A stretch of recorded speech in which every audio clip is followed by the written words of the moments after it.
Assalamu alaikum. Bonjour à tous. Je donne aujourd'hui la solution de l'examen d'analyse SMPC pour la session ordinaire. Première partie. Alors, dans cette séance, il y aura deux exercices. Un exercice sur les suites et un autre exercice sur le théorème de Rolle. Voici l'énoncé du premier exercice. Alors, comme d'habitude, on a des suites définies par récurrence et on essaie par des étapes intermédiaires d'arriver à montrer que ces deux suites convergent et elles ont la même limite que nous allons calculer. Donc voilà les suites, comme vous voyez, UN et Vn définies par une récurrence conjointe parce qu'interviennent les deux dans les définitions, que ce soit de UN ou de Vn. Alors, première question. Alors, à l'aide de ces deux suites, on considère une suite Wn qui est tout simplement Wn égale Vn moins Un, quel que soit n. Alors, on nous demande de montrer que cette suite Wn est une suite géométrique et de calculer sa limite. Voici la solution. Alors, pour montrer qu'elle est géométrique, il faut essayer de trouver que Vn plus 1 est égal à un nombre réel, Q, qui s'appelle la raison, que multiplie Vn. Alors, pour cela, on va donc essayer d'exprimer Wn plus 1 en fonction de Wn. Alors, Wn plus 1, sa définition, c'est Vn plus 1 moins Un plus 1, puisque Wn, c'est Vn moins Un. Alors, Vn plus 1 est donné dans le texte par cette relation, et Un plus 1 par cette relation que vous voyez ici.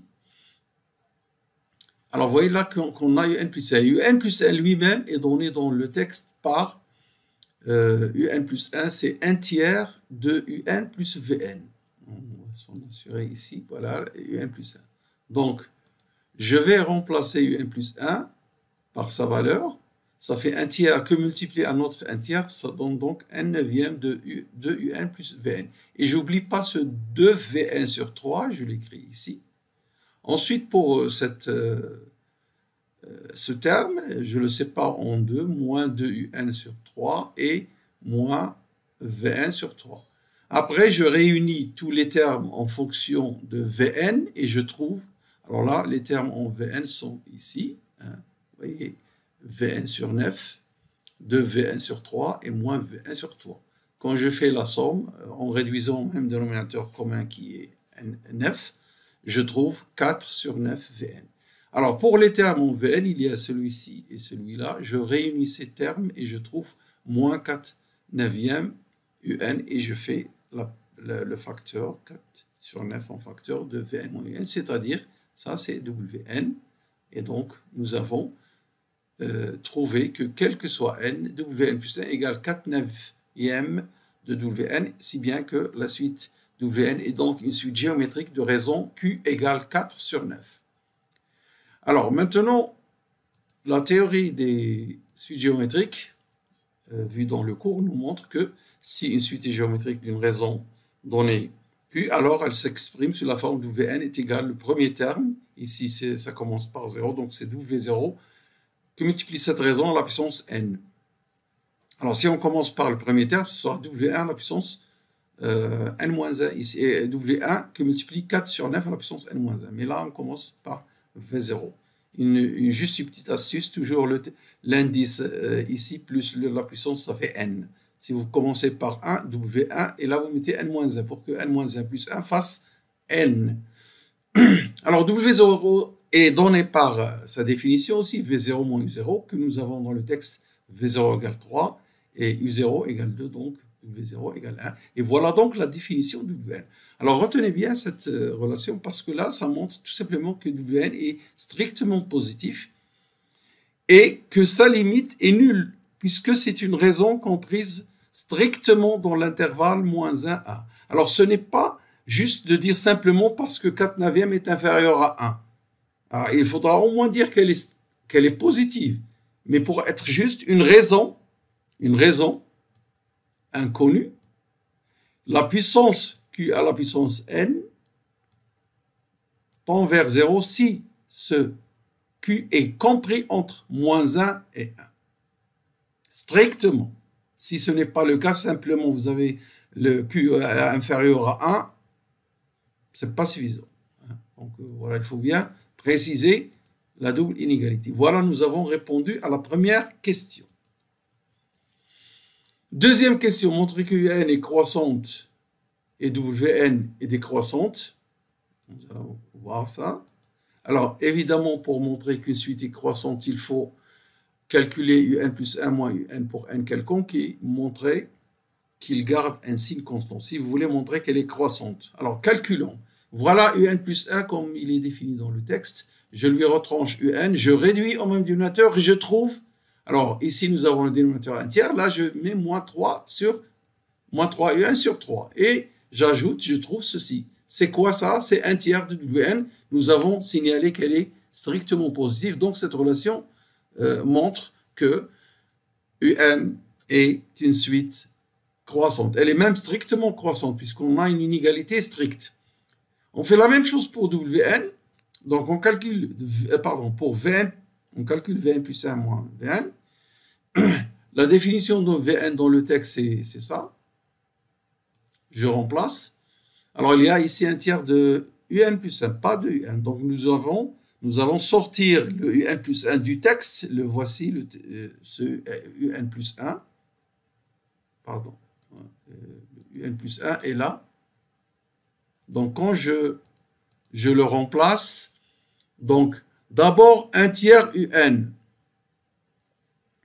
que multiplie la définition de UN plus 1 tiers de UN plus VN. Ça fait 1/9 de UN plus VN.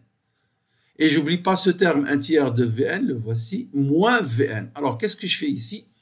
Soit je réduis tout le monde au même dénominateur, 9, ou bien je commence par les UN, ensuite les VN, pour finalement, alors, la meilleure chose, c'est de mettre tout sur le même dénominateur. Donc, ici, vous aurez 6 VN sur 9, et ici, moins 9 VN sur 9. Vous faites la différence et vous trouvez moins de 9e VN moins UN. Alors, j'ai exprès mis la parenthèse VN moins UN pour avoir WN. Pourquoi? Parce que je sais quel est le signe de WN. Il est positif. Mais comme j'ai trouvé moins de 9e, alors cette quantité est négative, même strictement, puisque WN, nous avons vu qu'elle est strictement croissante. Alors, ceci nous montre que VN plus 1 moins VN garde le même signe constant négatif strictement. Et donc, VN est une suite décroissante, même strictement décroissante. Voilà pour la deuxième question. Alors, la troisième question, montrer que VN et UN sont convergentes et convergent vers la même limite, inconnue pour l'instant, qu'on va appeler grand L.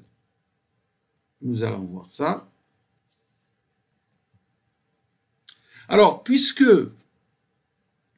WN, sa limite est nulle, alors UN est une suite croissante, VN est une suite décroissante et leur différence tend vers 0. Donc, ce sont deux suites adjacentes. La théorie des suites adjacentes, j'espère que vous l'avez vu dans le cours, nous montre que ces deux suites sont convergentes et convergent vers la même limite. Tout simplement parce qu'elles sont adjacentes.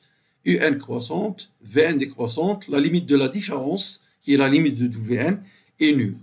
Donc, elles ont la même limite. Ou bien, remarque, on peut raisonner d'une autre manière si on ne connaît pas la définition des suites adjacentes et le résultat qui suit, c'est-à-dire deux suites adjacentes sont convergentes et ont la même limite. Alors, UN est croissante. Voilà, on l'écrit ici. WN est décroissante. Ça nous donne ceci. On l'écrit ici. Ça donne UN est supérieur à U0. Décroissante VN, elle est donc VN inférieur à U0. Et pourquoi VN est supérieur à UN? Eh bien, tout simplement parce que WN, qui est VN moins N, est positif. Et positif, il est même strictement positif. Donc, on a ici VN supérieur à UN. Alors, ceci, qu'est-ce que ça nous donne?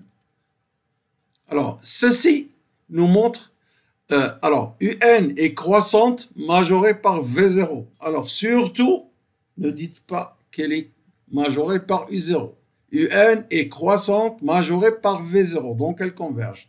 VN est décroissante minorée par U0, donc elles convergent. Très bien. Alors, elles sont convergentes.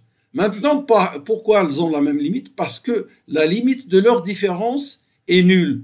Donc, si par exemple Vn égale à admin limite L' et Un admin limite L, L' moins L est nul parce que la limite de Vn moins Un est égale 0. Donc, L égale L', et donc elles ont la même limite. Vous voyez donc cette remarque pour vous montrer que l'on peut justifier, qu'on peut répondre à cette question sans connaître la définition de suite adjacente. Alors, il y a une quatrième question. Dans cette quatrième question, on définit une autre suite, Tn égale 2Un plus 3Vn sur 5, et on nous demande de montrer qu'elle est constante et en déduire la limite grand L de Un et Vn.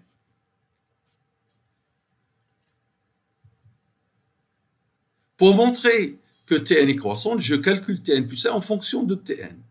Alors, Tn plus 1, sa définition, alors d'abord Tn, sa définition, c'est 1/5 de Un plus 3Vn. C'est comme ça qu'elle est donnée dans le texte. Donc, pour Tn plus 1, ce sera 1/5 de 2Un plus 1 plus 3 Vn plus 1. Un plus 1, donc je le laisse comme ça, 2/5 Un plus 1, et Vn, je le remplace par sa valeur. Alors, Vn dans le texte, c'est donné par cette expression. Donc, ici, nous avons 3 sur 5 que multiplie Vn plus 1. Très bien.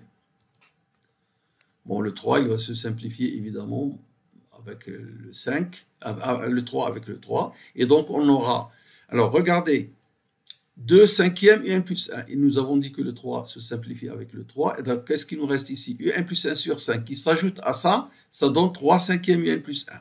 Et qu'est-ce qu'il reste pour Vn? 2Vn sur 5. 2Vn sur 5, voilà. Maintenant, Un plus 1, une autre fois, je remplace la définition de Un plus 1. Voilà la valeur de Un plus 1. D'accord? Et alors, arrivé à cette étape, je simplifie ce 3 avec ce 3. Et il me reste 2Un plus Vn sur 5. J'ajoute tout sur le même dénominateur 5. Et je trouve 2Un plus 3Vn sur 5. C'est précisément la valeur de Tn. Donc, c'est bien une suite constante. Ceci, quel que soit n, nous avons cette relation, est vrai, c'est une suite constante. Dans le texte, on nous dit on déduire la limite grand L, la limite de Un et de Vn. Bon, Tn est une suite croissante. Elle vaut, sa valeur, elle est égale à T0. T0, par la définition, donc ce sera 2U0 plus 3V0 sur 5. Je rappelle que U0 égale 2, V0 égale 3, donc 2 fois 2, 4, plus 3 fois 3, ça fait 4 plus 9, ce qui fait 13, 13 sur 5. Voilà la valeur de T0. Bon, Un et Vn nous rappelle qu'elles convergent vers la même limite grand L. Très bien. Alors T0 est égal 13 sur 5, mais c'est égal à Tn, quel que soit n. Donc c'est la limite de Tn. T0 égale 13 sur 5 égale limite de Tn. Mais Tn, elle est exprimée par cette expression. Donc la limite de cette quantité, la limite de Tn égale la limite de cette quantité. Or, Un et Vn convergent donc vers la même limite. Donc ceci va tendre vers 2L plus 3L sur 5 qui vaut L. Finalement, qu'est-ce qu'on a trouvé? T0 égale jusqu'à égale L. Et donc, L égale 13 sur 5. Ceci termine cet exercice. Et nous allons voir l'énoncé de l'exercice suivant. L'exercice numéro 2, sur le thème théorème de Rolle. Alors, on se donne une fonction. Quand on dit une fonction, ça veut dire qu'elle est indéfinie, mais on ne connaît pas sa valeur. Une fonction, mais qui vérifie certaines hypothèses. Quelles sont les hypothèses? Elle est continue sur l'intervalle fermé 0,1 et dérivable sur l'intervalle ouvert 0,1. Et elle vérifie cette relation f de 1 moins f de 0 égale pi sur 2. À l'aide de cette fonction, on définit une fonction g. On définit la fonction, une fois qu'elle est définie, donc g devient la fonction g définie par cette fonction f de x plus arc sinus de racine de 1 moins x2. Première question, montrer que g est continu sur 0,1 fermé et dérivable sur 0,1 ouvert, puis calculer g' de x. Alors, ce genre de questions, souvent, les gens ne le font pas. Ou pourtant, bon, g de x, il faut faire un calcul, ça, il n'y a rien à dire. Mais là, montrer que c'est continu. Qu'est-ce que vous allez dire derrière? Vous allez dire que c'est la somme de deux fonctions continues et dérivables. Bon, déjà pas mal. Alors, pour f de x, il n'y a rien à dire, c'est écrit, même. Par contre, pour arc sinus x, si vous ne savez pas le justifier, dites au moins quelle est une fonction dérivable sur ça. Bon, le professeur pourra considérer que vous avez bien répondu. Peut-être pas. Bon. Alors, si vous voulez voir une réponse exacte, bon, alors, voilà. La fonction g est continue sur 0,1 et dérivable sur 0,1 ouvert, car c'est une somme de deux fonctions continues et dérivables sur 0,1.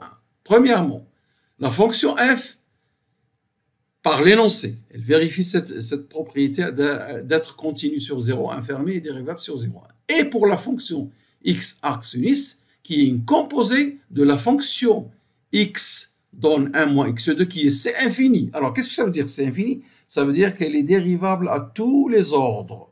Elle est même c infini sur R, mais aussi sur 0,1 fermé.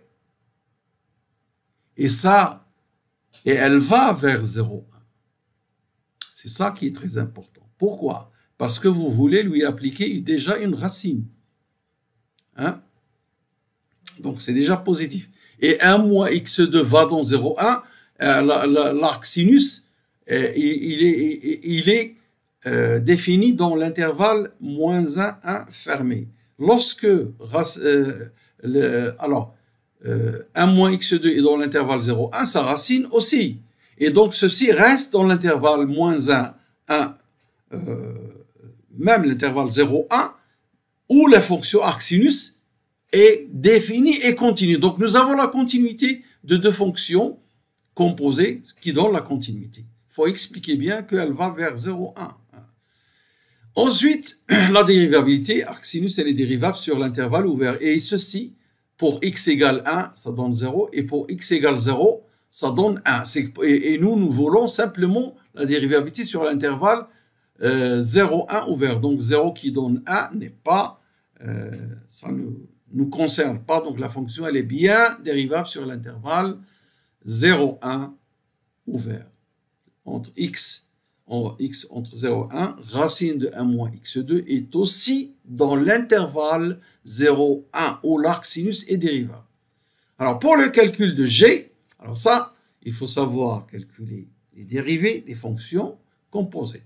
Pour f, alors g c'est f de x plus arc sinus de racine de 1 moins x2. Alors pour la dérivée de f, c'est f' de x, on ne la connaît pas, on va écrire sa dérivée. Mais pour ça, l'arc sinus, alors c'est une fonction composée. On dérive ce qui est à l'intérieur, là. Voilà la dérivée. La dérivée de la racine. Moins 2x sur 2, racine de 1 moins x2. J'ai fait exprès le 2 pour que vous sachiez comment on fait la dérivée. Bon, on ne va pas revenir sur la dérivée d'une racine. Que multiplie, alors là, la dérivée de arc sinus, quelle est la dérivée de arc sinus t? C'est 1 sur racine de 1 moins t2. Alors, ce qui joue le rôle de t, c'est ça, ici. On a donné sa dérivée, mais il faut donner la dérivée de arc sinus pour ce t de x. Et donc, la dérivée, donc 1 sur racine de 1 moins toute cette racine au carré. Alors, toute cette racine au carré, qu'est-ce que ça donne? Ça donne 1 moins x2. 1 moins 1 moins x2, ça donne plus x2. Et c'est pourquoi ceci se résume à 1 sur racine de x2. Le 2 a disparu avec le 2 en bas. Et racine de x2, tout le monde le sait, puisque x est positif ici. Donc, la racine, c'est x. Et moins x sur x donne un moins. Okay, il reste juste moins 1 sur cette racine. Voilà la dérivée de g'. Alors, il reste une question.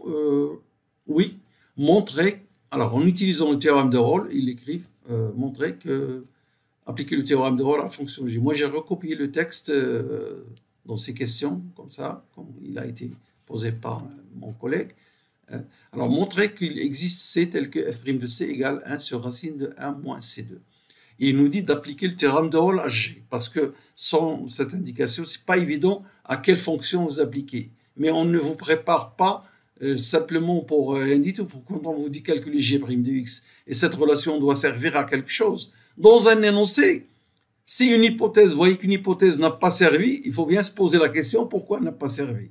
Et qu'il y a quelque chose qui cloche. Alors ici, on va utiliser cette relation justement pour appliquer le théorème de Rolle à la fonction g comme il est demandé. Alors appliquons ce théorème.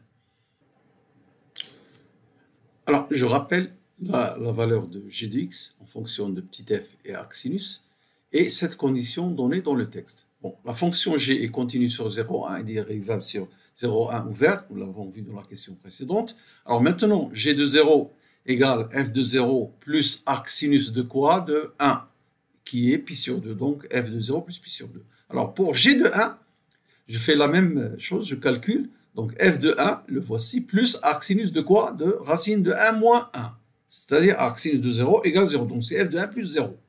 Et c'est donc f de 1. Mais f de 1 par cette relation, c'est f de 0 plus pi sur 2. Et donc c'est la même chose que g de 0. G de 1 est égal à G0. G est dérivable sur l'intervalle 0,1 fermé, dérivable sur l'intervalle ouvert. Égalité aux extrémités. Donc d'après le théorème de Rolle, il existe un C entre 0 et 1 tel que G' de C égale 0. G' de C égale 0. Revenez en arrière. Si vous mettez G' de C égale 0, ça veut dire que cette quantité, vous remplacez x par C égale à 0. Et donc, si vous passez l'un de l'autre côté, vous trouvez que f' de C égale 1 sur racine de 1 moins C2. Voilà, c'est tout pour cet exercice. Alors, une petite question qui m'est passée par la tête, c'est est-ce qu'il y a une fonction, j'aurais bien aimé ajouter cette question, trouver une fonction petit f qui vérifie ces conditions. Alors, j'y ai pensé et je trouve, par exemple, vous prenez la fonction... la fonction f de x est égale à sinus de pi sur 2 x. Sinus de pi sur 2 x. Si vous mettez x égale 1, c'est sinus de pi sur 2 égale 1. Si vous mettez 0, c'est sinus de pi sur 2 fois 0, c'est sinus de 0 égale 0. Et f de 1 moins f de 0 sera donc pi sur 2. Alors c'est une fonction très simple, sinus de pi sur 2 x, entre parenthèses, pi sur 2 x. Donc, on va le vérifier bien, f de 1 égale pi sur 2, et f de 0 égale 0, et donc on a cette relation f de 1 moins f de 0 égale pi sur 2. Le reste, c'est une application valable pour tous les f qui vérifient cette condition. Là, c'est juste une question comme ça pour voir s'il y a bien des fonctions qui vérifient ça. Bon, j'y pensais donc au sinus pour trouver des pi sur 2. Ce n'est pas avec des fonctions affines que vous allez avoir des pi sur 2, mais avec des sinus ou des cosinus. Alors, je crois qu'on est arrivé à la fin de cette séance. Alors, je vous dis merci de votre attention et à la prochaine. Inch'Allah. Au revoir.